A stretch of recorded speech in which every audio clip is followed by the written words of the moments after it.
Halo adik-adik semua, pada kesempatan ini kita akan bahas mengenai ikatan kimia 3. Di mana di ikatan kimia 3 ini bahasan kita adalah ikatan kovalen.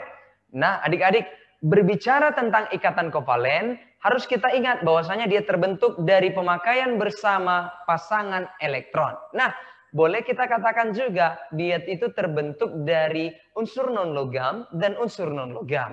Nah adik-adik, ada yang harus kita ketahui lagi, di mana proses pembentukan ikatan kovalen ini menghasilkan 4 jenis ikatan. Di mana di sini yang akan kita bahas adalah 3 saja. Dan satu lagi di pertemuan berikutnya lah itu. Nah, jenis yang pertama harus kita ingat bahwasanya adalah ikatan kovalen tunggal lah itu. Nah, di mana jumlah pasangan elektron yang dipakai secara bersama itu adalah satu pasang. Nah, boleh kita lihat adik-adik pada molekul F2 kita ambil contoh ya. Di mana di molekul F2, si F itu kan elektron valensinya 7 ya. Nah, dia membutuhkan satu elektron supaya dia stabil, ya kan? Nah, jadi masing-masing satu F itu akan saling meminjamkan satu elektron adik-adik. Maka jumlah elektronnya kan 2 tuh. 2 itu sama dengan satu pasang elektron. Nah, begitulah dia adik-adik. Nah, boleh kita hubungkan dia. Nah, ada garis tunggal atau inilah yang kita sebut dengan ikatan kovalen tunggal itu adik-adik. Oke, nah kemudian pada molekul HCl juga demikian ya, di mana si H itu butuh satu elektron dia supaya duplet, si Cl butuh satu elektron supaya oktet. Nah, jadi boleh kita gambarkan seperti itulah gambarnya ya adik-adik ya. Nah, nanti ini jumlah pasangan elektron yang digunakan untuk berikatan juga itu sebanyak satu pasang juga. Oke, nah adik-adik sekalian, perlu kita ketahui ada yang kedua jenisnya, di mana itu adalah ikatan kovalen rangkap 2. Nah, ini nanti jumlah pasangan elektron yang digunakan untuk berikatan itu adalah 2 pasang. Nah, bisa kita lihat itu, kita ambil contoh pada molekul O2 lah dia adik-adik. Di mana pada molekul O2 bisa kita perhatikan ya, kalau dikatakan elektron valensi CO kan 6 yang dilihat dari nomor golongannya. Maka dia membutuhkan 2 elektron supaya stabil. Maka nanti masing-masing O itu akan saling meminjamkan 2 elektron adik-adik. Nah, jadi nanti total elektronnya adalah 4 yang dipakai berikatan. Atau berapa pasang dia? Ya 2 pasang ya, 4 elektron itu sama dengan 2 pasang elektron. Nah, begitulah dia. Begitu juga terjadi pada molekul CO2. Nah, di mana bisa kita amati C itu adalah atom pusatnya atau atom yang paling sedikit jumlahnya.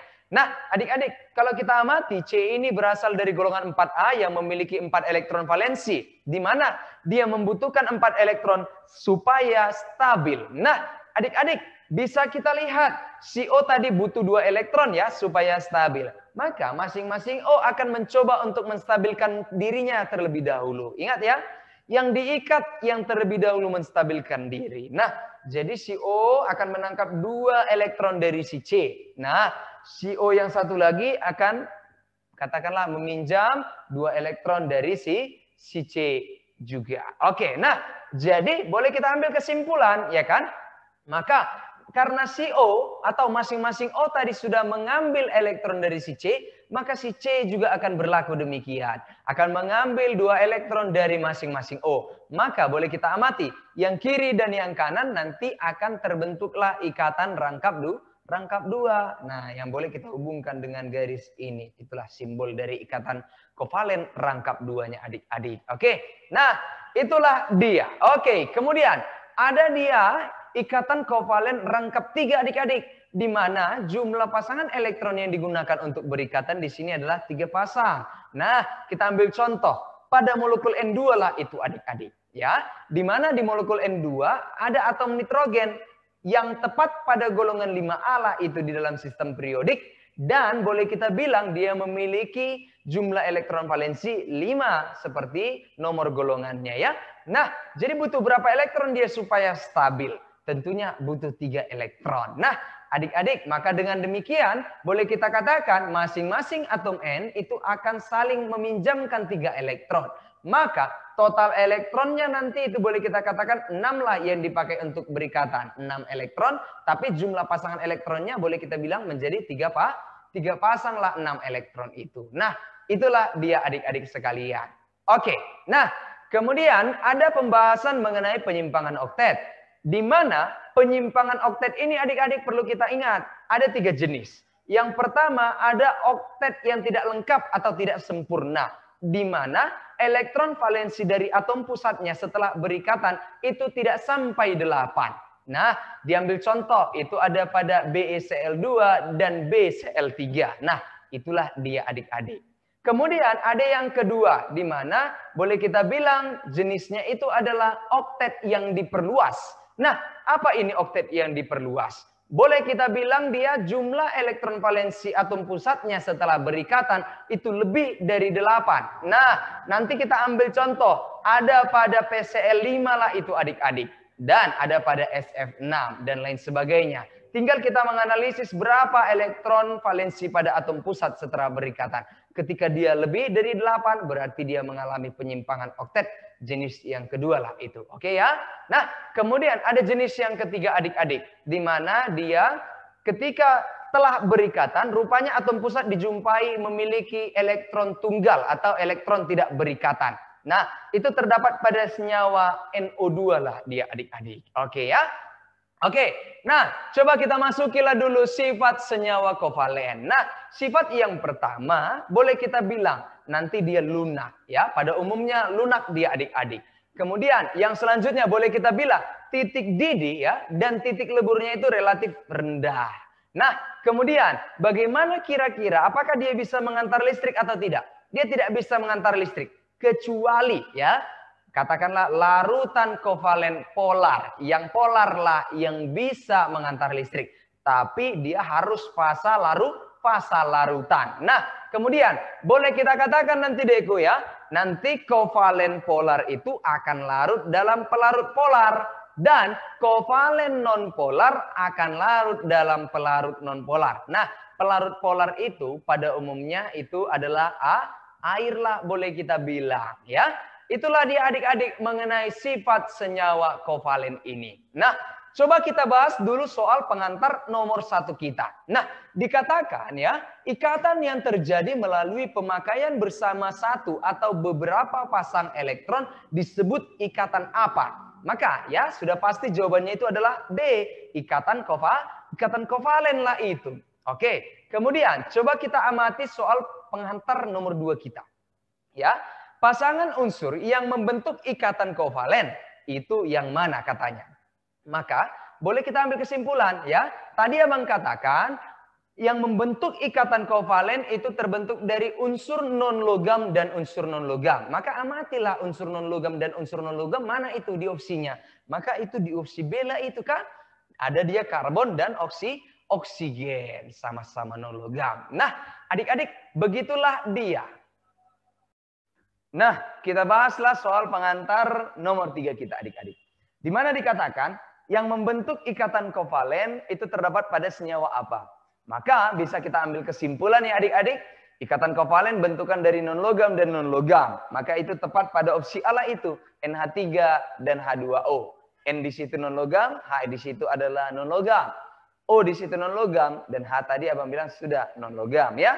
Begitulah dia adik-adik. Nah, soal pengantar nomor 4 ya, dikatakan ikatan kovalen pada N2 itu apa jenisnya? Nah, berarti boleh kita ambil kesimpulan jenisnya nanti adalah ikatan kovalen rangkap 3 lah itu. Kan sudah menjelaskan ya, maka opsi C lah itu yang benar. Nah, adik-adik soal pengantar nomor 5. Dikatakan pernyataan yang benar tentang ikatan kovalen. Nah, jawaban yang paling pas itu ada pada opsi B. Katanya adanya pemakaian bersama pasangan elektron yang berasal dari 2 atom yang berikatan. Nah, itulah dia ya. Kemudian, soal pengantar nomor 6. Dikatakan yang tidak mengandung ikatan kovalen. Nah, berdasarkan opsi yang ada, maka jawabannya itu ada pada opsi A lah itu. Pada tembaga tidak mengandung ikatan kovalen ya.